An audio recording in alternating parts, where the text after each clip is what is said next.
और शुरुआत जेनिफर नाम की एक लड़की से होती है जो एक वकील थी जो अपना काम बहुत अच्छे से करती थी। इस वक्त भी एक केस के बारे में बात कर रही होती है। केस पर बात कर लेने के बाद वो सब वहाँ से निकलते हैं। तभी जेनिफर वहीं रुककर कैमरा की तरफ देखकर लोगों को बताती है कि मैं शी हल्क हूँ। और वो हल्क कैसे बनी ये कहानी सुनाने के लिए वो लोगों को पास्ट में यानी माजी में ले जाती है, जहाँ वो अपने कजन ब्रूस यानी हल्क के साथ गाड़ी में कहीं जा रही थी। ब्रूस उसे बताता है कि जंग में मेरा जो जख्मी हुआ था वो अब ठीक होने लगा है। साथ ही साथ मैंने अपने लैब में एक मशीन भी बनाई है जो मुझे मेरे इंसानी रूप में रखती है और हल्क बनने नहीं दी। दोनों बड़ी आराम से बातें करते जा ही रहे थे कि अचानक से उनकी गाड़ी के सामने एक स्पेसशिप आ जाती है, जिसे देखकर जेनिफर घबरा जाती है। ड्राइविंग पर उसका कंट्रोल नहीं रहता और उनका काफी बुरा एक्सीडेंट हो जाता है। ब्रूस का काफी खून निकल रहा था जिसे देखकर काफी घबरा जाती है और ब्रूस के मना करने के बावजूद भी वो उसे हाथ लगा लेती है, जिस वजह से ब्रूस का खून जेनिफर पे गिर जाता है और वो बन जाती है शी हल्क। अब शी हल्क बनकर गुस्से में आकर वो जंगल की तरफ भागने लगती है और एकदम बेहोश होकर गिर जाती है। फिर जब उसे होश आती है तो वापिस से जेनिफर बनी हुई थी और अब वो जंगल से निकलकर एक होटल में जाती है, जहाँ कुछ लड़कियों की मदद से वो दोबारा कपड़े पहनकर अच्छे से तैयार हो जाती है। वो वहाँ से निकल ही रही थी कि तभी कुछ लड़के उसे तंग करने लगते हैं। उन लड़कों की वजह से उसे काफी गुस्सा आ जाता है और वो वापस से शी हल्क बन जाती है। लेकिन इससे पहले कि वो कुछ करती, ब्रूस वहाँ पहुंचकर उसे अपने साथ ले जाता है। सुबह जब उसकी आँख खुलती है तो वो वापस से जेनिफर बनी हुई थी। वो कपड़े बदलकर ब्रूस के पास उसके लैब में जाती है, जहाँ इस टाइम ब्रूस स्मार्ट हल्क की शक्ल में था। वो जेनिफर को बताता है कि इस टाइम हम एक आइलैंड पर है और ये लैब मुझे टोनी इन्हीं आयरन मैन ने गिफ्ट की थी, जहाँ इतने साल लोगों से छुपकर मैंने अपने हल्क वाले रूप को काबू करना सीखा। अभी मेरा पूरा ध्यान तुम्हारी ट्रेनिंग पर है, तुम्हें सिखाने पर है। लेकिन जेनिफर को तो हर हाल में वापस पहले जैसा होना था, पर इस बारे में ब्रूस उसके लिए कुछ नहीं कर सकता था, क्योंकि वो खुद इतने सालों से इस हल्क वाले रूप को झेल रहा था। अब वो उसे हल्क को काबू करना सिखाना शुरू करता है और बताता है कि इसके लिए तुम्हें अपने गुस्से को काबू करना होगा, जो जेनिफर वकील होने की वजह से पहले से ही काफी अच्छे से कर पा रही थी। उसे पता चलता है कि जिस चीज को काबू करने में उसे 15 साल लग गए, वो जेनिफर बस अभी अभी हल्क बनकर बड़ी आराम से कर सकती है। ये सब जानकर ब्रूस को थोड़ी जलन तो होती है, लेकिन वो जेनिफर का हौसला बढ़ाने लगता है और कहता है कि हमें तुम्हारी ट्रेनिंग में ज्यादा वक्त नहीं लगेगा। पर हम देखते हैं कि जेनिफर जब हल्क बनती है और सोती है तो सुबह उठने पर वो जेनिफर ही बनी होती है। एक सुबह हल्क उसे शोर करके उठा देता है, जिस वजह से उसे गुस्सा आ जाता है और वो हल्क बन जाती है और उसका बेड टूट जाता है, जहाँ हल्क उसे समझाता है कि अब तुम्हें कैसे कपड़े और बेड की जरूरत पड़ने वाली है। जिसके बाद वो जेनिफर को ट्रेनिंग देता है, उसे लड़ने के तरीके सिखाता है। शी हल्क को वापस जेनिफर बनकर अपने घर जाने की पड़ी थी, ताकि वो दोबारा से पहले वाली आम और सुकून वाली जिंदगी गुजार सके। लेकिन हल्क का उसे कहना था कि अभी इसमें थोड़ा वक्त लगेगा और तुम्हें तब तक यहाँ रहना होगा जब तक मुझे ये तसल्ली नहीं हो जाती कि तुम आम लोगों में आसानी से जा सकती हो। इस बात से जेनिफर काफी उदास थी, क्योंकि रातों रात उसकी जिंदगी ही बदल गई थी। तब उसका मूड ठीक करने के लिए ब्रूस उसे हल्क की ताकतों के फायदे के बारे में बताने लगता है। वो कहता है कि हल्क बहुत सारी शराब को एक टाइम में पी सकते हैं, जो कि एक आम इंसान के लिए करना नामुमकिन है। जिसके बाद वो दोनों बहुत सारी शराब पीते हैं। अगले दिन की ट्रेनिंग में भी जेनिफर सब कुछ बड़ी अच्छे से और आसानी से कर रही थी। वो जब चाहे जेनिफर बन जाती थी और जब चाहे हल्क वाले रूप में आ जाती थी, और ये सब करने में हल्क को सदियां लग गयी। यहाँ हम ये कह सकते हैं कि हल्क की इतनी सालों की मेहनत का जेनिफर को फायदा हो गया, वरना अगर हल्क ना होता तो उसे भी बहुत मेहनत करनी पड़नी थी। वो यहाँ पर रह रहकर तंग आ चुकी थी। उसे वापस उसकी पहले वाली जिंदगी चाहिए थी। अभी यहाँ ब्रूस उसे समझा ही रहा था कि इन दोनों के बीच लड़ाई शुरू हो जाती है। हल्क और शी हल्क का एक बड़ा जबरदस्त रूप देख पाते हैं। दोनों ही एक दूसरे को बराबर की टक्कर दे रहे थे, जिसमें आइलैंड तो तबाह होता ही है, साथ ही हल्क का बार भी टूट जाता है जो उसे बहुत प्यारा था। फिर जब शी हल्क का गुस्सा ठंडा होता है तो वो उसे उसके साथ बार को ठीक करने के लिए कहता है, जिसे ठीक करने के बाद हल्क जेनिफर को वापस जाने की इजाजत दे देता है। ऐसा करते हुए वो काफी दुखी नजर आ रहा था, क्योंकि एक बार फिर वो अकेला पड़ने वाला था। अगले सीन में हम प्रेजेंट यानी मौजूदा वक्त में दोबारा से जेनिफर को देखते हैं, जो लोगों को ये कहानी सुनाकर कोर्ट जाती है अपना केस लड़ने के लिए। लेकिन तभी यहाँ पर एक बुरी लड़की जो एक विलन थी वो आ जाती है, जिसके पास सुपर पावर्स थी। वो यहाँ आते ही तबाही मचाना शुरू हो जाती है। अब जेनिफर के पास कोई रास्ता नहीं होता, इसीलिए वो शी हल्क में बदलते हुए उस विलन से लड़ती है और सभी की जान बचा लेती है। इस चक्कर में सब लोगों को उसके हल्क वाले रूप के बारे में पता चल जाता है, जिस वजह से थोड़ी ही देर में वो काफी मशहूर हो जाती है। खबरों में भी उसी के बारे में बताया जा रहा था कि किस तरह शी हल्क बनकर उसने लोगों की जान बचाई। लेकिन जेनिफर को तो ये सब बिल्कुल भी पसंद नहीं आ रहा था, क्योंकि उसे कभी भी खबरों में आने और सुपर हीरो बनने का कोई शौक नहीं था। उसे तो बस अपनी पुरानी नॉर्मल और सादा जिंदगी पसंद थी, क्योंकि उसका मानना था कि सुपर हीरोज की जिंदगी बहुत मुश्किल होती है। सुपर हीरोज बगैर पैसों के इतनी मेहनत करते हैं और लोगों की मदद करते हैं। पार्टी में जाती है जो उसके दोस्तों ने केस जीतने और उसकी शी हल्क बनने की खुशी में रखी थी। सब लोग काफी खुश थे, लेकिन तभी जेनिफर का बॉस उसके पास आकर कहता है कि मुझे तुमसे कोई बात करनी है, इसीलिए तुम शी हल्क से जेनिफर के रूप में आ जाओ। जेनिफर के ऐसा करते ही उसका बैलेंस खराब होने की वजह से वो नीचे गिर जाती है, क्योंकि उसने बहुत सारी शराब पी ली थी, जिसका अंदाजा उसे हल्क वाले रूप में नहीं हो रहा था। फिर उसका बॉस उसे कहता है कि तुम केस तो जीत गई हो, लेकिन लोगों को लग रहा है कि तुम्हें जीत शी हल्क बनने की वजह से मिली है, क्योंकि तुमने जजेस की जान बचाई तो उन्होंने तुम्हारे हक में फैसला कर दिया। इसी वजह से इस केस को बंद कर दिया गया। अब ये होना हमारी कंपनी के लिए अच्छा नहीं, और तुम अब शी हल्क हो, इस वजह से मैं तुम्हें नौकरी से निकाल रहा हूँ। ये सुनकर तो जेनिफर के होश उड़ जाते हैं, लेकिन खुद को संभालते हुए वो एक नई नौकरी ढूंढना शुरू करती है। लेकिन ऐसा करना उसके लिए काफी मुश्किल हो रहा था, क्योंकि शी हल्क को कोई भी नौकरी देने के लिए तैयार नहीं था।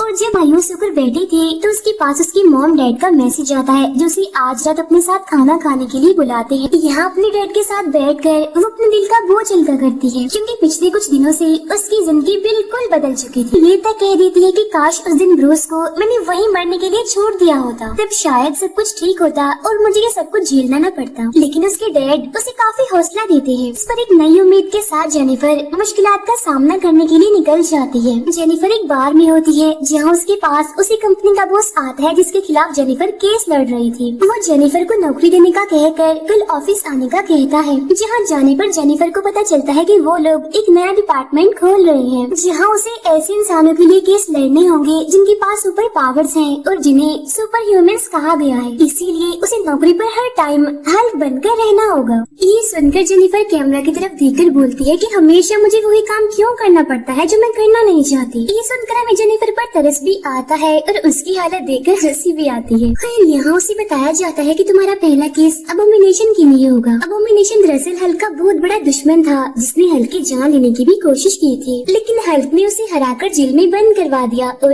अब उसकी सजा पूरी होने वाली है। पर जब वो जेल से निकलेगा तो लोग बहुत शोर मचाएंगे। इसीलिए जेनिफर का बॉस उसे कहता है कि तुम उसका केस लड़ो और उसे कोर्ट में बेकसूर साबित करो। लेकिन जेनिफर ब्रूस की वजह से ऐसा करने से घबरा रही थी, जिस पर उसका बॉस उसे इस बारे में एक बार सोचने और अबोमिनेशन से मिलने को कहता है। फिर जब जेल में जेनिफर अबोमिनेशन से मिलने जाती है तो वो खुद को मासूम और बेकसूर साबित करने का कोई मौका नहीं छोड़ता। वो जेनिफर को बताता है कि मैं भी एक आम इंसान था जो सुपर पावर से लोगों की मदद करना चाहता था, लेकिन गवर्नमेंट के तजुर्बों की वजह से मैं एक बुरा यानी विलन बन गया और हल्क एक हीरो। लेकिन अब मैं बदल चुका हूँ और वापस से एक सुकून वाली जिंदगी जीना चाहता हूँ, जिसके लिए मुझे तुम्हारी मदद की जरूरत है। जेनिफर सोचने का टाइम मांग कर वहाँ से निकल जाती है। घर जाकर वो हल्क को फोन करती है और उसे सारी बात बताकर इस केस पर काम करने की इजाजत मांगती है, जिससे हल्क उसके ये केस लड़ने पर मान जाता है, क्योंकि उसे भी ऐसा लग रहा था कि अबोमिनेशन अब बदल चुका है। ये सुनकर जेनिफर को काफी अच्छा महसूस होता है। जेनिफर खुशी खुशी अपने बॉस को कॉल करके कहती है कि हाँ, मैं ये केस लेने के लिए तैयार हूँ। पर तभी उसका बॉस उसे पहले टीवी देखने के लिए कहता है, जहाँ देखती है कि अबोमिनेशन जेल से भाग गया है और वो अभी एक जगह पर लड़ाई कर रहा है। यानी इसका मतलब वो बदला नहीं, बस जेनिफर के सामने ड्रामा कर रहा था। ये देखकर गुस्से में जेनिफर अबोमिनेशन से मिलने जाती है, जिसे वापिस से पकड़कर जेल में डाल दिया गया था। जेनिफर उस पर काफी गुस्सा करती है कि तुमने मेरे सामने ड्रामा किया, मुझसे झूठ बोला। इस पर वो जेनिफर को बताता है कि ये सब कुछ मैंने अपनी मर्जी से नहीं किया, बल्कि चीफ जिसका नाम वोंग है, जो जादूगर है, उसके कहने पर किया। जेनिफर फौरन अपने दोस्त को वोंग के बारे में पता लगवाने के लिए कह देती है और उसे पता चलता है कि वो पहले एक लाइब्रेरी में काम करता था। फौरन वोंग से मिलने के लिए निकलती है ताकि वो पता लगवा सके कि उसने अबोमिनेशन को लड़ने के लिए क्यों कहा। उधर खबरों में जेनिफर के खिलाफ बातें होने लगती है कि वो गलत इंसान का केस लड़कर उसका साथ दे रही है, यानी अबोमिनेशन, जो दुनिया के लिए बड़ा खतरा बन सकता है। अपने केस में लग जाती है और तभी उसके ऑफिस में आता है वोंग, जो कहता है कि अबोमिनेशन जो भी बोल रहा है वो सच है, क्योंकि असल में मैं एक जादूगर बन चुका हूँ और अपनी ताकतों को समझने के लिए मैं अबोमिनेशन को उस क्लब में ले गया था ताकि उससे लड़कर मैं अपनी ताकतों पर काबू पा सकूं। शी हल्क वोंग को बताती है कि तुम्हारी इस हरकत की वजह से अबोमिनेशन को जमानत नहीं मिलेगी, लेकिन अगर तुम कोर्ट में ये कह दो कि अबोमिनेशन बेकसूर है और उसे लड़ाई के लिए ले जाने वाला मैं हूँ तो शायद उसकी जान बच सकती है। तभी सुनकर वोंग मान जाता है। अबोमिनेशन का केस भी शुरू हो जाता है जहाँ सारे फैसले उसके हक में होते हैं, जो जिसको बताता है कि अब मैं अपने अबोमिनेशन वाले रूप पर काबू पा सकता हूँ, जहाँ वो सबको अबोमिनेशन बनकर भी दिखाता है। वो जेल में होता है लेकिन फिर भी सब उससे डरने लगते हैं। ये देखकर जजेस उसे जमानत तो दे देते हैं लेकिन उसे दोबारा अबोमिनेशन वाले रूप में आने से मना करते हैं। केस जीतने के बाद जब जेनिफर वहाँ से निकलती है तो खबरों वाले, मीडिया वाले अभी भी उसकी जान नहीं छोड़ रहे थे। कोई उसके बारे में अच्छा कह रहा था तो कोई बुरा, लेकिन जेनिफर उन पर ध्यान नहीं देती और वहाँ से भाग जाती है। ये जेनिफर का एक पुराना दोस्त सुपर ह्यूमन के ऑफिस में अपने एक दोस्त के खिलाफ केस लेकर आया था। उसका कहना था कि मेरी दोस्त एक एल्फ है, यानी वो इंसान नहीं बल्कि कोई और मखलूक है। उसने मेरे साथ धोखा किया, इसलिए मैं उसके खिलाफ केस करना चाहता हूँ। अगले दिन जेनिफर अपने कोलीग का भी एल्फ वाला केस जीतने में मदद करती है और थोड़ा हौसला आने के बाद आखिरकार वो टीवी पर आ ही जाती है और अपना शी-हल्क वाला रूप लोगों को दिखा ही देती है। रात को जेनिफर जब घर जा रही होती है तो कुछ लोग उस पर हमला कर देते हैं, लेकिन वो शी-हल्क बनते हुए खुद को बचा लेती है। दरअसल वो लोग उसे इंजेक्शन लगाकर उसके खून का सैंपल लेने की कोशिश कर रहे थे, लेकिन शी-हल्क बनने की वजह से वो इंजेक्शन टूट गया जिससे वो बच गई। इसके बाद हम जेनिफर और उसकी कोलीग को देखते हैं जो दोनों बहुत खुश थी और डांस कर रही होती है। वो अपनी जीत का काफी मजा ले रही थी। अब शी-हल्क का पार्ट 4 शुरू होता है और हम एक जादूगर को देखते हैं जो अपना एक शो चला रहा था और छोटे छोटे जादू करके दिखा रहा था। हर कोई बैठा उसके बेकार से जादू को देखकर बोर हो रहा था और तभी वो उन लोगों को अपने शो का सबसे बड़ा जादू दिखाने वाला होता है, जिसके लिए वो लोगों में से ही एक लड़की को बुलाता है जिसका नाम मेडिसन होता है। उस लड़की ने बहुत सारी शराब पी हुई थी जिस वजह से वो काफी नशे में थी, लेकिन तभी वो जादूगरी की अजीब सी अंगूठी पहनकर एक पोर्टल यानी एक दूसरा रास्ता खोल देता है, जहाँ गलती से वो लड़की यानी मेडिसन उसमें चली जाती है। फिर हम कहीं और का सीन देखते हैं जहाँ वोंग बैठकर अपना सबसे पसंदीदा शो देख रहा था। वो काफी एंजॉय कर रहा था, काफी मस्ती में था वो, लेकिन तभी यहाँ उस रास्ते के जरिए ट्रांसफर होकर मेडिसन पहुँच जाती है। तो वोंग उससे पूछता है कि तुम्हें किसी सरफिरे जादूगर ने पोर्टल यानी एक रास्ते के जरिए तो नहीं यहाँ भेजा, जिस पर वो कहती है कि हाँ उसने मुझे भेजा तो उसी रास्ते के जरिए ही है, लेकिन मैं वहाँ से अपनी जान बचा कर यहाँ आई हूँ। तो वोंग उसे पूछता है कि आखिर वहाँ पर हुआ क्या था। कहती है कि किसी को मैंने अपने खून के 6 कतरे दिए, जिसके बदले में उसने मुझे जलते हुए लावे के कुएं से बचाया। ये सुनकर वोंग बहुत ज्यादा गुस्सा हो जाता है और अब उस पागल जादूगर के खिलाफ कार्रवाई करने का सोचता है। अब हम जेनिफर और उसके फादर को देखते हैं, जहाँ जेनिफर के डैड अपनी बेटी की हिफाजत के लिए कुछ कैमरास, हथियार और एक बेलचे लाए होते हैं। वो उससे कहते हैं कि कल रात तुम पर 4 गुंडों ने हमला कर दिया, जिस वजह से मुझे काफी परेशानी हुई और मुझे तुम्हारी हिफाजत के लिए कुछ तो करना ही था। जिस पर जेनिफर कहती है कि डैड आप जानते हैं ना कि मैं शी-हल्क हूँ और मेरी ताकत का अंदाजा न बाकी लोगों को है और न फिलहाल आपको है। अब बिल्कुल भी टेंशन मत लीजिए, मैं अपनी हिफाजत कर सकती हूँ और सब कुछ पहले जैसा नॉर्मल भी कर दूंगी। अब ऑफिस पहुँचने पर जेनिफर अपनी दोस्त से बातें कर रही थी, तभी उसकी दोस्त पूछती है कि जेनिफर आखिर तुम्हारी जिंदगी में चल क्या रहा है, क्या तुम इस बोरियत भरी जिंदगी से परेशान नहीं हो? चलो तुम्हारी बोरियत दूर करने के लिए इंटरनेट की एक साइट पर तुम्हारी प्रोफाइल बना देती हूँ, यानी तुम्हारा अकाउंट। और वो साइट ऐसी है जिसके जरिए लोग एक दूसरे से मिलते हैं और अपनी शादी के लिए लड़का या फिर लड़की ढूंढते हैं। लेकिन तभी यहाँ पर वोंग आ जाता है और कहता है कि एक सरफिरा फजूल सा जादूगर है जो एक पोर्टल को, एक रास्ते को बगैर किसी की इजाजत, बगैर किसी लाइसेंस के इस्तेमाल कर रहा है, जो गैर कानूनी है। मैं चाहता हूँ कि ऐसे लोगों के खिलाफ कोई कार्रवाई की जाए, इस तरह की गलत चीजों को रोका जाए, क्योंकि अगर इस तरह के काम रुकेंगे नहीं तो हमारी दुनिया में दूसरी दुनिया के खतरनाक जानवर और क्रिएचर आ जा सकते हैं और इससे पूरी इंसानियत को खतरा है।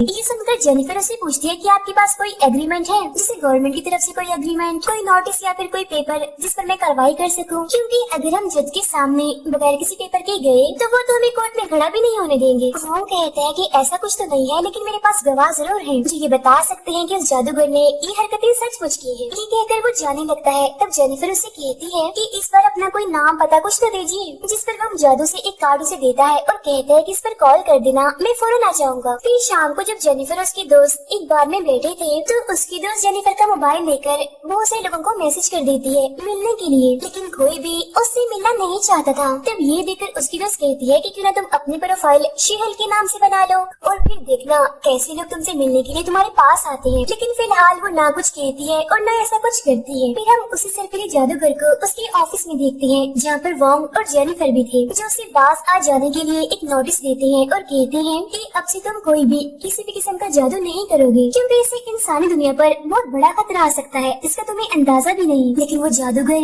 उनकी बात नहीं मानता और कहता है कि इसके लिए मैं तुम्हें कोर्ट में घसीट सकता हूँ। जिस पर जेनिफर कहती है तो ठीक है, फिर मेरी तुमसे मुलाकात अब कोर्ट में ही होगी। अब यहाँ वोंग और वो जादूगर एक दूसरे के साथ काफी अलग अलग हंसाने वाले जादू कर रहे थे। अब जेनिफर एक लड़के से मिलने पहुँचती है। काफी सारे अलग अलग लड़कों से मिलने और बात करने पर उसे कोई भी अपने जैसा नहीं मिलता। जिसके बाद अगले दिन कोर्ट में गवाहों को बुलाया जाता है, जहाँ जज उन्हें बताती है कि अगर आपके पास कोई गवाह या फिर कोई सबूत नहीं है तो हम इस केस को यहीं रोक देंगे। तो वो जादू करके मेडिसन को यहाँ बुला लेता है, जो कहती है कि हाँ, उस जादूगर ने मुझे गायब तो किया था, लेकिन मैं एक ऐसी जगह पर पहुँच गई थी जिसका जिक्र मैं नहीं कर सकती, क्योंकि मैंने वादा किया था किसी के साथ इस बात को मैं राज रखूंगी और किसी को नहीं बताऊंगी। इसीलिए इस राज को खुफिया ही रहने दे, मैं नहीं बता सकती आपको। अब क्योंकि यहाँ पर जज को कुछ भी समझ नहीं आ रही थी, इसीलिए वो इस केस को अगले हफ्ते पर रख देती है। फिर जब जेनिफर घर थी तो वो काफी बोर हो रही थी। अपनी प्रोफाइल को जेनिफर से शी हेल्प में बदल देती है और बस फिर वही होता है जैसा उसकी दोस्त ने कहा था। एक के बाद एक लड़के के मैसेज आने लगते हैं शी हेल्प से मिलने के लिए। अब हम उसी जादूगर को उसके शो में देखते हैं, जहाँ वो एक और लड़की को